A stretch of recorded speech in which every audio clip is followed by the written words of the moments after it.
Good afternoon, everyone. Thanks for joining us for this important conversation.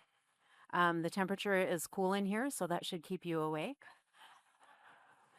My name is Susan Lambert. I'm the Chief Academic Officer of Literacy at Amplify and host of Science of Reading, the podcast. I have been a teacher, a building administrator, a district level administrator, and have been in schools both nationally and internationally, and have had the honor of serving in public schools, private schools, and charter schools. And I've been very focused on mostly elementary literacy. So I'm so excited to extend the conversation into adolescent literacy, a very hot topic. And I'm also honored to be here helping to facilitate this conversation with Dr. Eric Mackey, who serves as the Alabama State Superintendent of Education, where he leads the state efforts to improve student outcomes through his strategic plan, Alabama Achieves. His priorities include the Alabama Literacy Act, Alabama Numeracy Act, STEM education, career technical education, and workforce development. That's a tongue twister. Under Dr. Mackey's leadership, Alabama has seen measurable progress across multiple education benchmarks. Between 2019 and 2024, Alabama ranked first in math recovery and third in reading recovery nationally. Congratulations to Alabama. I'm also joined by Dr. Kymyona Burk, the Senior Policy Fellow at ExcelinEd. In this role, she supports states pursuing a comprehensive approach to K-3 reading policy by assisting state leaders in building new or improving existing K-3 reading policies, with a heavy focus on supporting successful policy implementation. Kymyona most recently served in Mississippi as the executive director for the Jackson Public School District's Office of Teaching and Learning and led all aspects of the district's instructional programming. Prior to this, she was the state literacy director at the Mississippi Department of Education, where she led the implementation of Mississippi's Literacy-Based Promotion Act.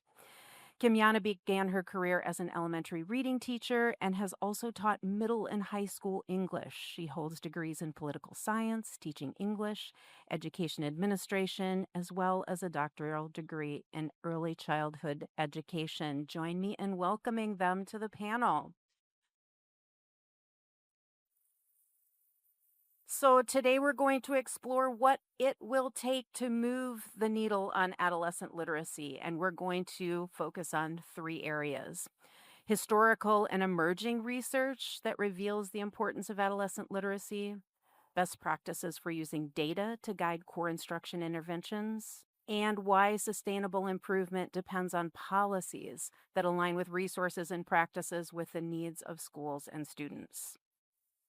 So I'm going to start with you, Kymyona, and really talking about why is adolescent literacy highlighted as an elevated concern today, and how did we get here?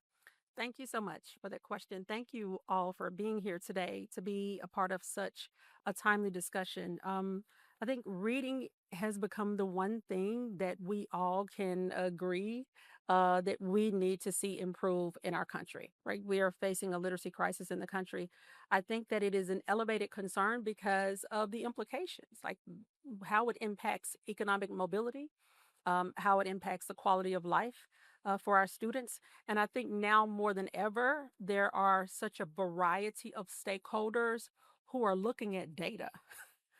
I mean, and holding us accountable, like lowercase a. So for my assessment people, just I'm not in your lane, but just really holding us accountable for, we have this literacy crisis. What are we going to do about it? From teachers to parents to, advocates, and there has been so much momentum around early literacy, and we have done a lot of good groundwork in it. But what we know is that there are students who are sitting in middle school, high school classrooms who are still struggling to read.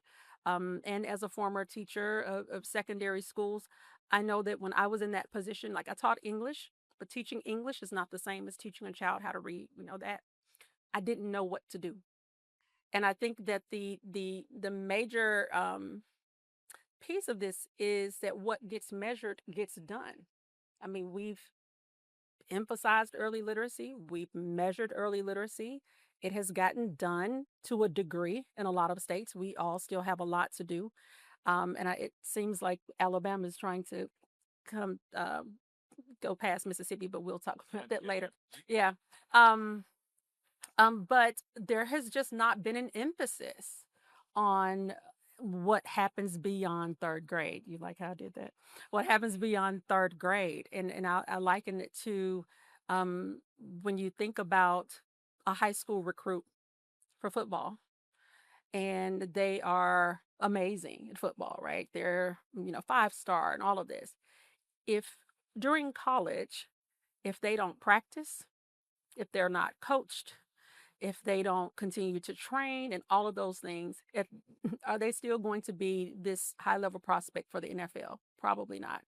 So when we have these conversations around, well, we're seeing all of this momentum in fourth grade reading and it just drops off in eighth grade reading for some who are opponents or, discouraging, well, the science of reading thing is not what you think it is because we see this drop off. Well, we haven't done the work, I think, in middle school. And so I think now it's the right time to have this conversation. Yeah, I agree with that. I hear all the time from middle school teachers, what does a science reading mean for me, and how can I make that happen? So I believe they are on board too, to be part of this momentum. Eric, from your perspective as a state superintendent, what do you believe has contributed to this growing concern over adolescent Yeah, literacy? well, thank you, and thanks for having me on the panel. It's a special kind of humble to be sitting next to Kymyona Burk on a panel, and she's been very helpful to us, serving on our literacy task force, and we've got our literacy lead sitting right here. So I'm double nervous about anything I say. Now, I am not a reading teacher by training, but I'm a science teacher. So I taught high school, middle school science. And I've always said if you can bring me a student who can read and understand the textbook and do pretty basic math, algebra, then I can teach them to do chemistry. All the other teachers have to do that part, and then I can do my part. But isn't that a part of the whole problem in school? If you were in our session this morning, I talked about that a little bit with math, that every every grade level from first grade at least through college, it's the last teacher's fault why I can't do my job. And that obviously is a problem that we have to embrace.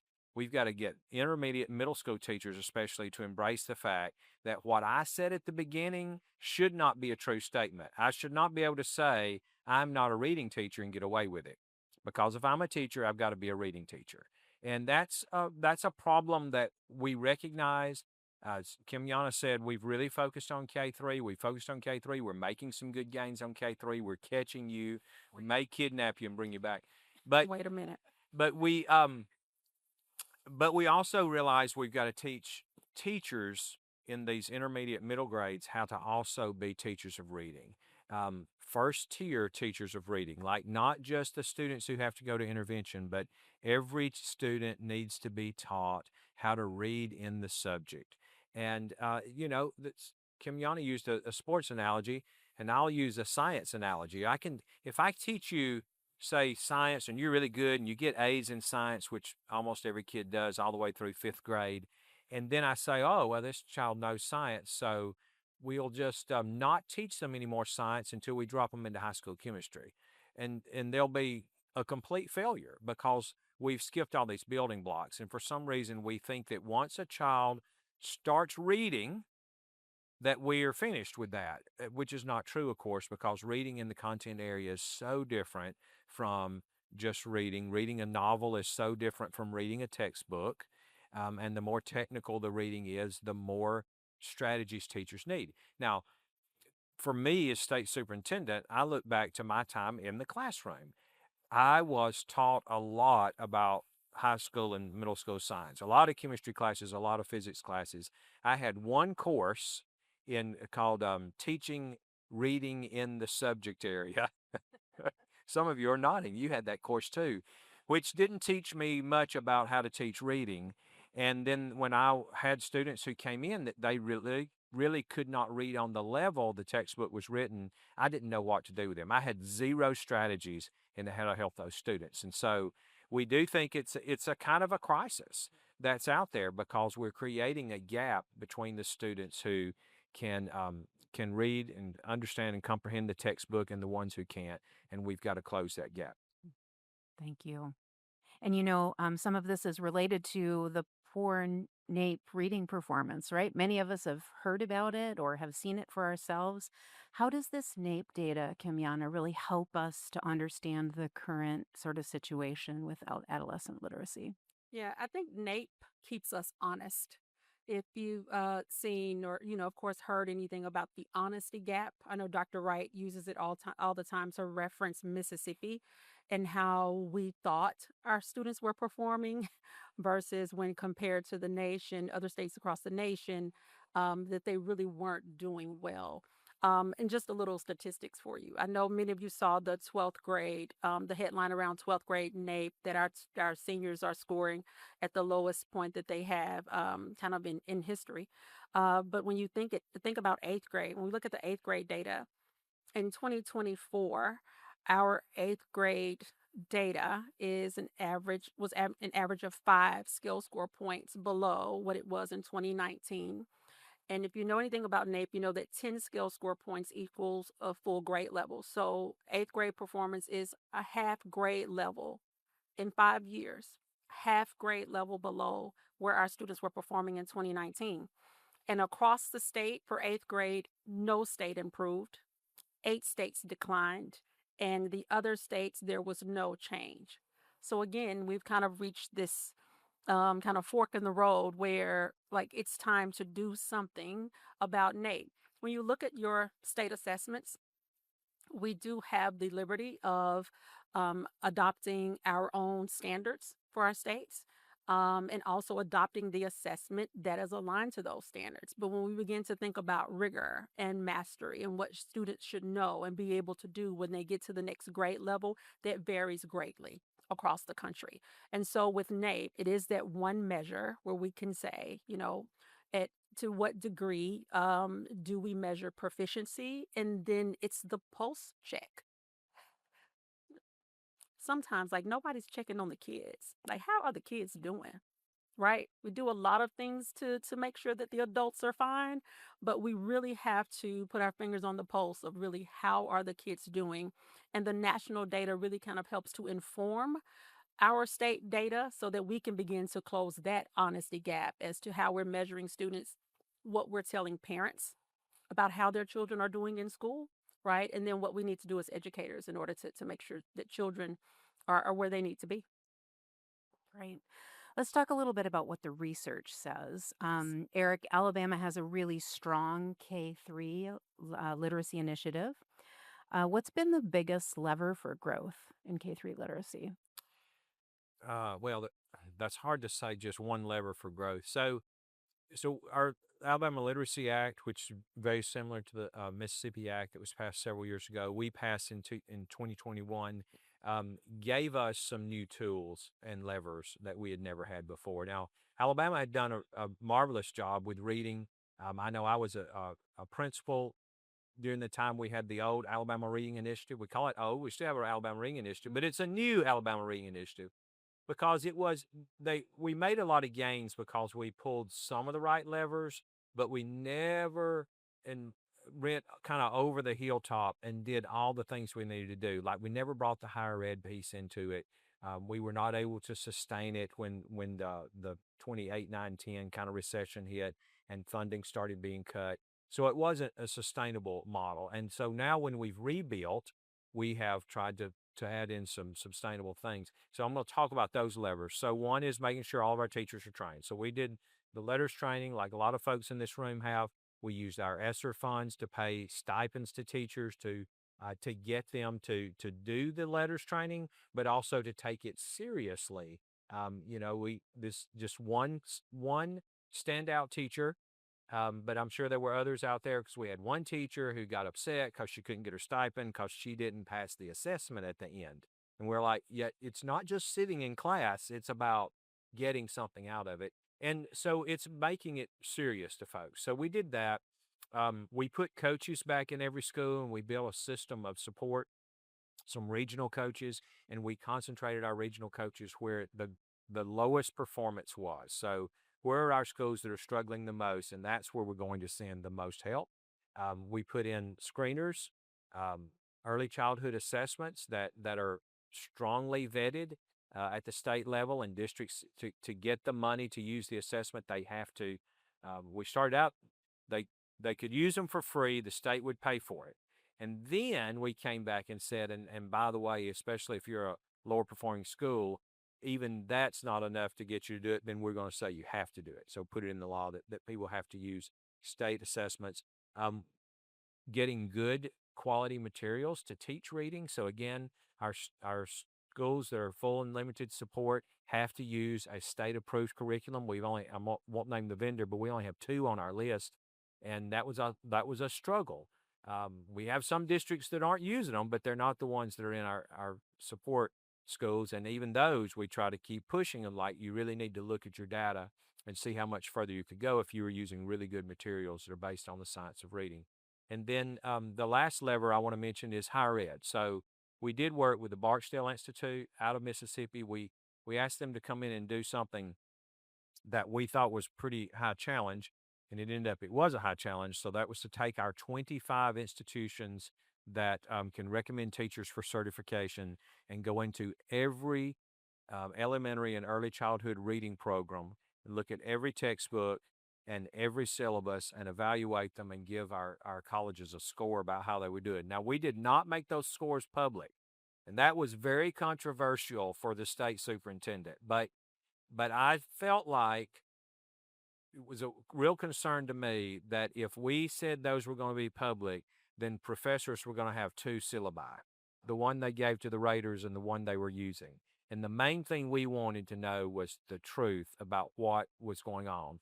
And what we found out was there were a lot of really old syllabi that teachers had probably done a really good job developing their syllabus the first time in 1974, and they had used it for 40 consecutive semesters. Textbooks that were out of date, that were completely unaligned with the most current research and science on reading, and they were still using those textbooks.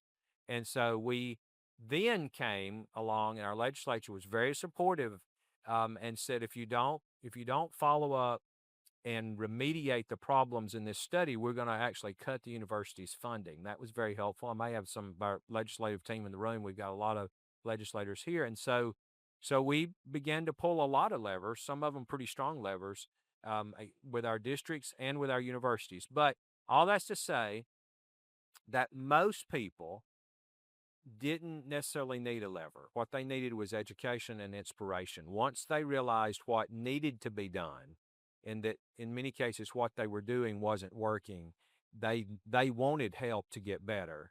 They just had maybe never been offered that kind of help before. So we brought a lot of partners along. The ones that didn't want to come along, we used sticks over carrots when necessary.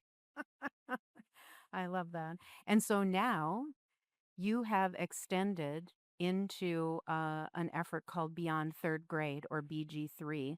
Um, what steps did you do to take that? Well, glad you asked. So just as Kymyona was saying, so we realized we really have done a lot with K3, and we feel really good about where we're headed. We are not where we want to be, but we feel good about where we're headed. And in the law, in our Literacy Act, it said, so for the students who are promoted on a good cause exemption, they have to continue to be followed into 4th grade with a SRIP, a reading plan, and the teacher has to continue to follow up. We had to continue to do assessments. And all of a sudden, we had a lot of 4th grade teachers and intermediate school principals who didn't know what to do because they really had not all been trained. And so we came along, we started out with grants. Again, our legislature gave us, I think the first year, $5 million. We're up now to about $20 million.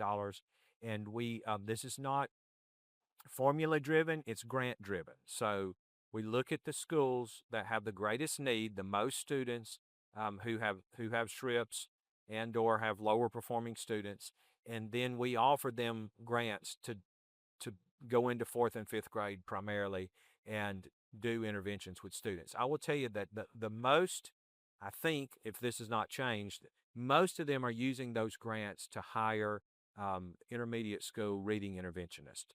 Some of them are hired, they're hiring folks who were reading teachers in early childhood.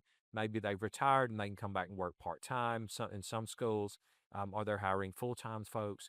But we're seeing more and more people trying to get interventionists in, and I would say this too. It's not been we're not before we want to be here, but if I could wave a magic wand, you didn't ask me this question, but if I could wave a magic wand and get anything I wanted, I would have a certified academic language therapist in every elementary and intermediate school, because that really does move the needle, and it's of course very hard to get those folks trained and into your schools, and then to keep them in the schools so they don't go into private practice. But we do have a lot of them now. We have dozens across the state, where we had almost none just a few years ago. So we're really pushing that. Now, mention that in intermediate school, because a lot of people think, well, you just need your CALC teachers in early childhood and you don't need them. Yeah. But I'm telling you, it makes a difference. I was in intermediate school visiting schools last Friday, and they had a CALC in working with fifth graders, and I observed her for about 30 minutes, and it's making a real difference. So I think we got to be cautious not to think, oh, that's an early childhood strategy, because that is a strategy for reading that can be used throughout the curriculum. Oh, strips.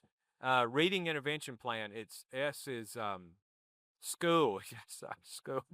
It's not school, Bonnie. Student reading intervention plan. I just know reading intervention plan. Oh, yeah, they're for students. SRIP, Student Reading Intervention Plan. Thank you, Bonnie Short, Director of the Alabama Reading Initiative. That may not be your only quiz here, right? In the spirit of competition. So, Kymyona, we've all heard this in K3. It's all about learning to read, and then we make the shift of reading to learn. Can you talk a little bit about maybe this concept is we know more now about this? It might be a false dichotomy. Yeah. So, and I have a slide. Like for those of you who see me present before, like I have the learning to read, reading to learn threshold. And so there has been research. Glad you asked. There's been research from the American Education Research and Development Fund in collaboration with ETS Research Institute. And the first thing was this survey of third through eighth grade teachers that said about 44% of their students struggle to read grade level materials. And for those of you who are in that space, you know that it may be a little higher than that, right? In some cases.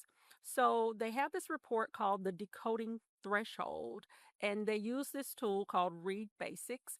And the students were assessed, and if they were below this particular threshold on decoding, right, or being able to kind of read the words and and knowing how to decode the words, if they were below that threshold, then they would have problems with reading comprehension, just for the fact that they are limited in their decoding capacity. So they focused on 6 skills. And when you think about these skills, these are also, inclusive of the foundational skills that all of our children need to learn to read, around word recognition, again, in decoding, morphology, vocabulary, knowing kind of what those words means, and of course, vocabulary. This is kind of the words that have the smallest units that have meaning. Sentence processing, just being able to understand complex sentences, like the structure of those sentences, not just simple sentences. Reading efficiency, which is your accuracy and rate, and then also, of course, then reading comprehension. But that decoding threshold really impacted the ways in which students would interact with all of those skills. And so when we think about what's happening in some of our classrooms, and I have been asked a question about, well, what's the difference, right? Or do we just take what we're doing in K3 and and do the same thing in fourth through eighth grade, or do the same thing in high school? I mean, there are skills, there are early literacy skills, like such as phonemic awareness and being able to hear the sounds, right, that the letters make, and those things, or hear the sounds in words, that we know are those very early foundational skills. We talk about oral language acquisition, all of those things.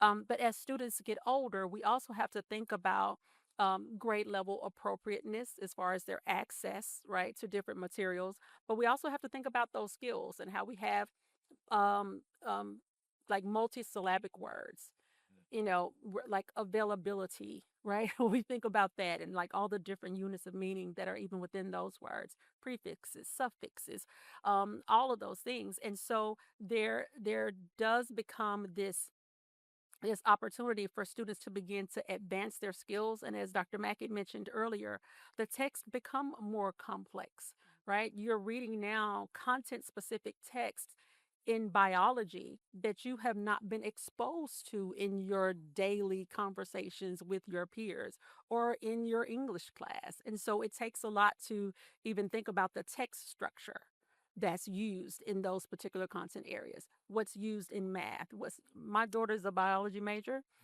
microbiology, all the things, and she was writing her senior paper, and she said, well, I want you to read this.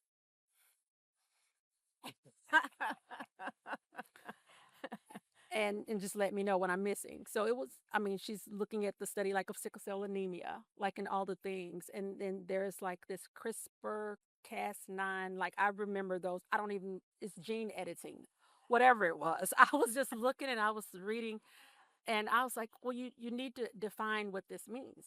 And she was like, oh, well, like the person that's reading my paper know what it means, like her professor. And I said, well, I think it's always good to get someone who doesn't understand to help you identify kind of where your blind spots are, where you're thinking that this is clear, but someone else who picks it up like doesn't know. And she really was like, you don't know what I'm talking about in this way. And I was like, I don't. I mean, because it was written in a way like it was HB3 dash this, like all of it was a lot going on. And so that was the only kind of feedback that I could give her was I need more information on some of these things and I don't understand this vocabulary as to how it's being used. And so it's really for me personally, I get it that you are continuing to learn to read different types of text, different types of reports. Like even when you get your report from your doctor, right? What does that mean? How do you read that differently than you would a novel? So I'm convinced that I think that there's this nice kind of gray area where you continue to transition into becoming more more confident and more knowledgeable about different types of subjects or different types of content as you read that content in its specific form or its specific format. So yeah. Yeah. It not to do a science of reading professional development here, but it's the idea of unconstrained skills, right? When we get to grade 4 and above, learning is blue sky. You can learn as much as you want to, but understanding how to put those words together in different content areas is really a struggle. Is really a struggle for our older readers. Eric, so you're going to give us the answer here about this beyond grade 3 in the spirit of Mississippi, Alabama competition here, right? We're next though. Like we're going to be next. I love this. Stay tuned for more. How will BG3 efforts be similar to some of the K3 initiatives and maybe what will be different? Yeah. So first I have to say, don't you think that the CRISPR HB3 is also the way some of our elementary parents feel about the letters we send them? Yes. They're like, Yes. what are they trying to tell me about my child? Yeah. So we have to be clear. But that's so true. We think these things in context, but if you get out of the context, it's different. So we've obviously taken a similar approach, but a different approach. And part of that is simply because of resources. So we're putting a lot of resources into K3, and a big part of that is training and employing a reading coach in every K3 school in the state at state expense. And they're doing a lot of really good work, and teachers respect them and teachers appreciate them. We cannot feasibly afford to do that also in grades 4 through 5 or 4 through 8. So that's why we're really focusing on the schools where the greatest number of struggling readers are, and we call it struggling readers beyond grade 3. There's nothing magical in that, but it has stuck. So we're looking for what are these struggling readers and where are they, and where are the schools that need the most supports. Um, Without taking away from our K3. So we've made it very clear that we're really, we don't want those K3 coaches to start now coaching 5th, 6th, 7th, and 8th grade teachers, because we want them to continue to focus on early childhood, but we're going to do more in the middle schools. We're we, we are trying to get more of our intermediate middle school teachers to do letters training too, and I think that over time, probably, and there may be some vendors here in the room that maybe this would be an idea, but we need some better development for kind of short term teaching reading in the subject area for a 7th grade science teacher who's never had to do that before. And we really do need that from our business partners to think about, well, how can you develop something that, because they can't take away and and go back to school and learn to be a reading teacher if they're going to be a 7th grade science teacher. But we've got to give them skills for, how do I help my struggling readers? And one thing is, how do I help identify my struggling readers? Because they don't even necessarily know which students are struggling with reading and which ones are struggling with the content and other material issues like math. So helping those teachers with assessment and helping them become better reading teachers, um, trying to help students continue to practice reading. So that's something we talk a lot about. Obviously, that's very embedded in the science of reading. Like, you learn to read, but you have to practice reading, and practicing reading across multiple kinds of text. So I may love novels, and novels are great to read, but a person can be an extravagantly good novel reader and still struggle in science or struggle in Western civilization and other kinds of contexts, because they don't have the context. They don't have the, as Dr. Burke said, they don't have the vocabulary for those things. So trying to help teachers understand ways to introduce students to more and more complex text across the curriculum, more vocabulary, and again, that's not somebody else's job. I think that's so important, that because I'm going to tell you, I'm guilty. When I taught 7th grade science, and I thought it was the English teacher's job to teach these kids to read, it was my job to teach them science. And that was a mistake from a young teacher, I'm telling you, because we all have to be reading teachers, but we have to do a better job of supporting those teachers. I think that otherwise it's going to be similar. We are asking for more money this year, a lot more money, because what we've learned is this. So I have a flaw in our plan, and that is that we're focusing again intensely on the folks who need it the most. Good. But in the highest performing, most affluent school in the state, I have 5th graders who are dyslexic, who are still struggling. I have 5th and 6th and 7th graders who are still struggling to read in the content area. And we don't really send any support to those schools from the state level, because we're focusing on the ones that have the most need. So we're struggling with that now, trying to figure out, well, how do we support these schools where overall the school's average is awesome, but there are still struggling readers in that school that need our support. Thank you. Kymyona, turning to you. Can you talk to us a little bit about policy solutions here and maybe Oh, some yeah. high leverage components within adolescent literacy policy? Sure. I do want to give, I just want to talk to you for a second, if that's okay. When you talk about your higher performing schools that may not be flagged because of the formula that you're using, one thing that we found is that a lot of schools have these positions already, right? They have someone who's serving as an interventionist, or they have someone who's serving as a coach, like they're paying for it, like in their budget. So, how do you then identify schools that already have these supports, but then provide, and Bonnie, I think I'm giving you or Misty another job, but then provide a space for them to come together, like whether it's a virtual meeting, to begin having some consistencies around best practices. So the interventionists that you all are putting into schools, or coaches that you're putting into schools, these are the things that they're doing. And for schools who have their own coaches, let's make sure that you know what they're doing as well, so that you can do this in your school. And that's how we were able to multiply our efforts because we also couldn't afford to have a coach everywhere. But yeah, I mean, just saying, I'm here all day. Yeah. Okay. You all just go do your own Yeah, thing. We're gonna have a we're gonna conversation. talk a little bit. So with our policy, the one thing that we were really focused on and very intentional about is that we do talk a lot about our students reading at a deficit. A lot of our conversations are around struggling readers. What do we do with struggling readers?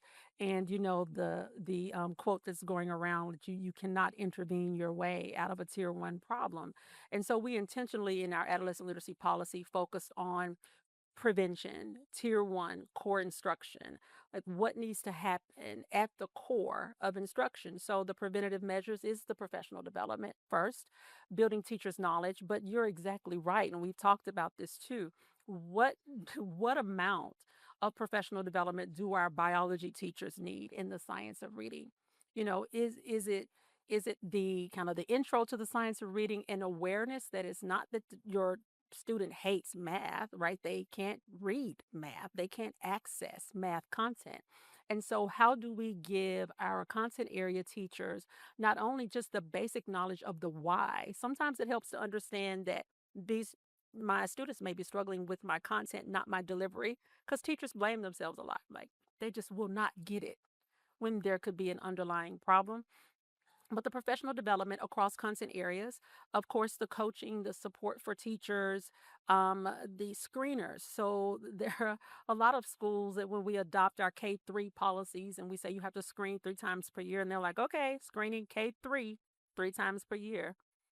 And you're like, but you have fourth and fifth grade classes right in your schools, and so you've already paid for it. You've already paid for the screeners to extend through those grades. Let's create like the conditions for, as you mentioned, being able to collect that data from the other students as well. So we can see, which of those students need support. But I also think sometimes we don't collect the data if we don't have a plan on what to do with it. And so now we're coming up with a plan, right, on how we can utilize that data. But then the other things, I think the reading success plans and resources for parents should extend through middle school, like they should extend through high school. Honestly, we know that there's just been this culture of as the students get older, the supports decrease. And that's from inside the school, right? The family, the community, the supports just decrease because we figure they're older, they don't need as much, but they do. Like if you don't have an interventionist in your school, like at the middle school level, or either a double dosing class for those students to get what they don't have, I'm telling you, as a former secondary teacher, we don't know what to do. Like we just don't know what to do with kids who are struggling to read. So, how do we create the conditions for success? The conditions for success for teachers and for our students. Um, and then the other things around again, the diagnostic assessments, the I mentioned the reading plans for students, and then the resources and engaging parents also along the way. Thank you for that. I'm going to turn to Eric, and then we're going to do a quick question for both of you before we start a Q&A. So in about 5 minutes or so, we'll start a Q&A with the audience. So start thinking about your questions. Eric, what do you think is going to be some of your challenges or maybe the greatest challenge with implementation when it comes to your Beyond Grade 3 initiative? Yeah, I think I mean finance is always going to be a challenge because it's going to be hard to get the money as Dr. Burke said. We can't afford enough coaches. Now, she's already given me a good idea about ways we can get around that. And we're going to continue to work on that. But here's the bigger problem, I think.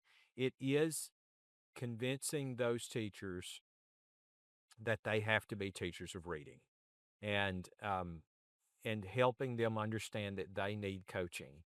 And I don't know why we educators we talk about coaching all the time, but we all are convinced that we don't need a coach. I don't need a coach. Everybody around me does. I mean, it's I wish we could be more like the sports world because it is understood there that it doesn't matter how good you are when you kick. If you're a field goal kicker coming out of high school, you need relentless coaching through college. and you can get drafted on an NFL team, and you continue to need relentless coaching. Like there is a belief, it's part of the culture that everybody needs a coach. But in schools, we have made ourselves the most closed off society. When that door closes, these kids are mine, and what happens in this room is mine, and I don't need any help. And we all need help. We all need that coaching. So I think our biggest barrier is going to be convincing those, upper grade teachers that they need coaching, that they have to take responsibility for their students' reading level. I will say this as a former a recovering middle school and high school science teacher, that, you know, we've all said, you've all heard this before, that elementary teachers teach students, high school teachers teach subjects. And that's true that they don't feel, when you have a different group of 25 coming in every 50 minutes, you don't feel as much responsibility for their development as a person who is with them all day long, takes them to lunch, takes them to the playground, and so on.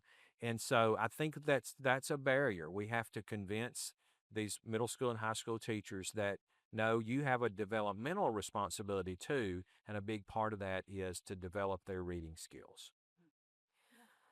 All right, quickly, actionable steps. Kymyona, first we'll start with you. Actionable steps policymakers can take, and then we'll turn to you, Eric, and actionable steps education leaders can take. What are the good next steps? All right. Well, we have a slide that actually has a QR code to our new adolescent literacy policy that we are unveiling here. And we do have the policy that I mentioned that has all of these different components in it. And in the beginning part, I'll say the spring ish, we will be developing SEA guidance. So, to your point, how do you do it? Scheduling is going to be a challenge, right? For middle schools, they say, well, when do we provide or find time, right, for intervention? So we want to create a document that state chiefs can share with their teams and that they can share with school districts on the ground as to actually how to get this done. And I think a lot of times we pass policy and there's really not some guidance on how to do it. So, yeah. Nice. QR code. Can you beat a Yeah. QR code, Eric, in terms of Uh, steps?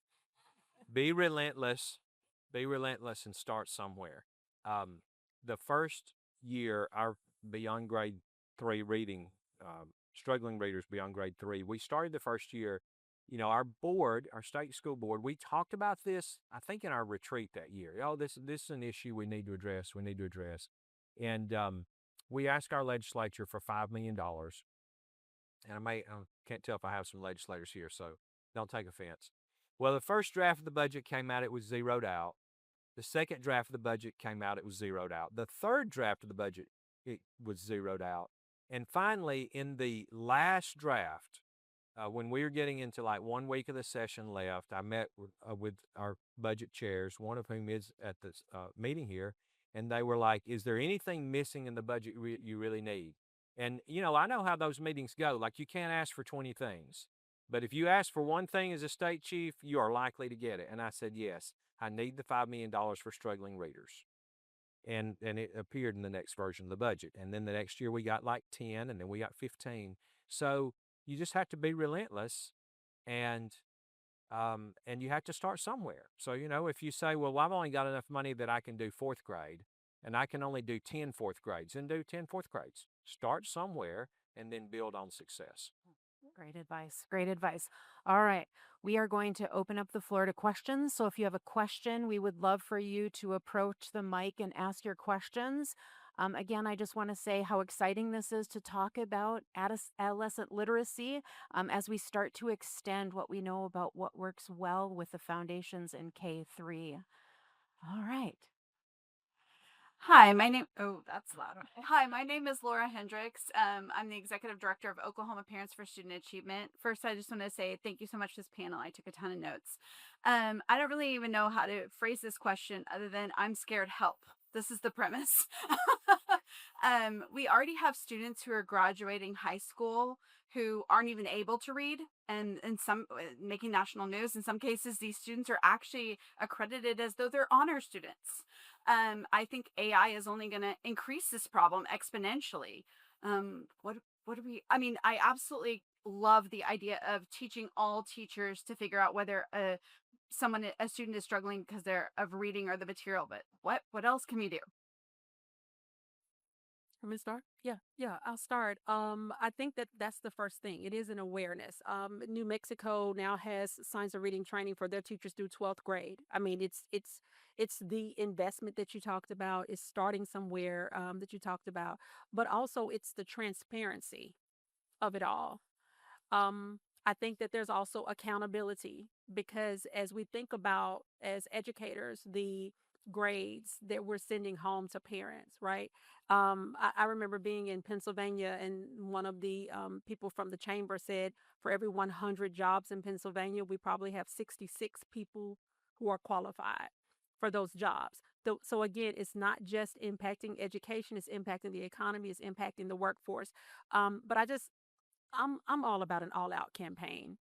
What can parents do to kind of hold schools accountable for telling them the truth, not lying to them about their kids, right? And what they can do. Also, how can students, right, also be held accountable, but also hold the adults accountable who are there to teach them. And just making sure that everyone is aware of what students should know and be able to do as they are entering the next grade level. It's really about awareness and accountability.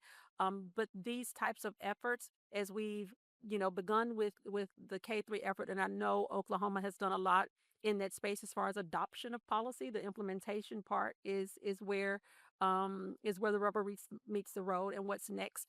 But I think the policy is a start, and it establishes the floor. It establishes what should be happening for all kids and what teachers should be getting, what administrators should be getting in order to do their jobs.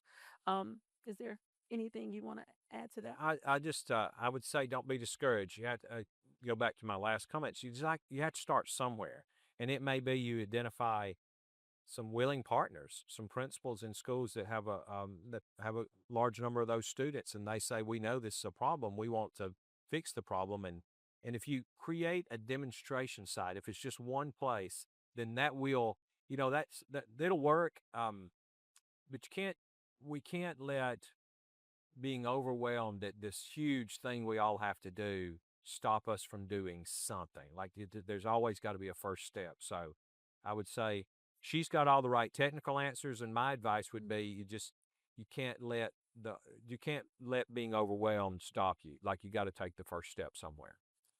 But I do love your example as you're coming up, Assemblyman Carroll, around the demonstration sites and the coalition of the willing, and sometimes you have to let the work speak for itself and getting those who will be on board to do something to that degree where they begin to show some results and success and others will get on board. So good job.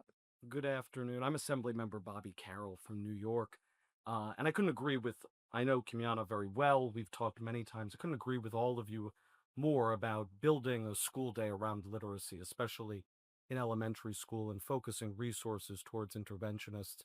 But I have two questions. One, as you see the decline in NAEP rates from fourth grade to eighth grade and flatlining through 12th grade, do you think those declines are because of skills issues and children having problems with decoding specifically, or is it that we have issues with content, that we have children who have issues with vocabulary and comprehension because they don't have, the wealth of knowledge that they should? What, or are they equal, that they have both of those problems? And then one specific question that we didn't talk about.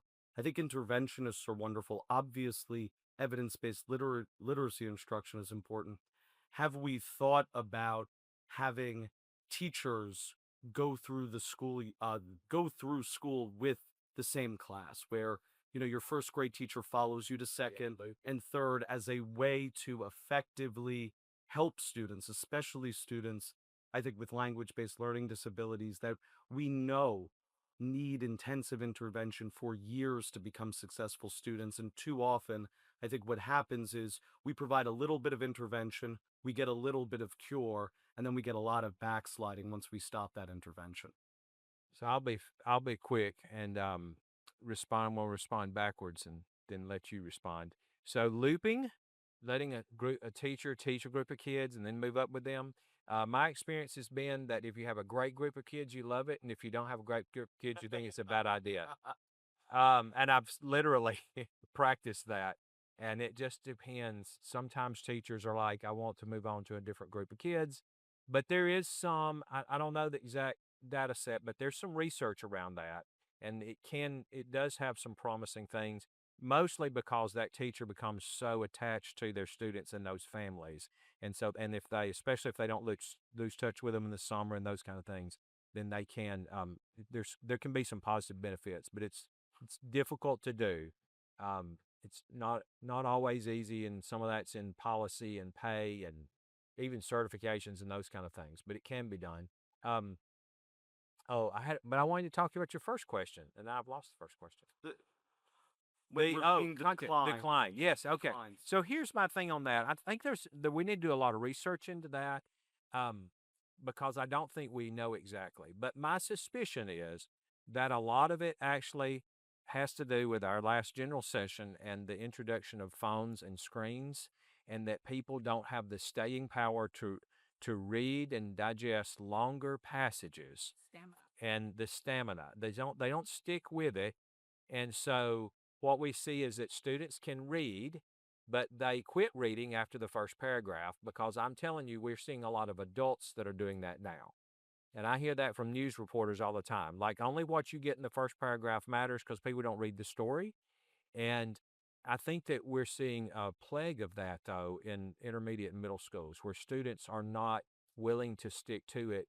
And so they are fading, and we're seeing a result of that. Now, I can't prove that, but I think that's a part of it. There's obviously a lot of other issues too, but we know that in many cases, not every case, but in many cases, these students are leaving fourth grade proficient or at least basic readers, and are getting to eighth grade and they're no longer proficient or basic. So they didn't quit learning to read. It's just their reading skills have not progressed to the Yeah. next level.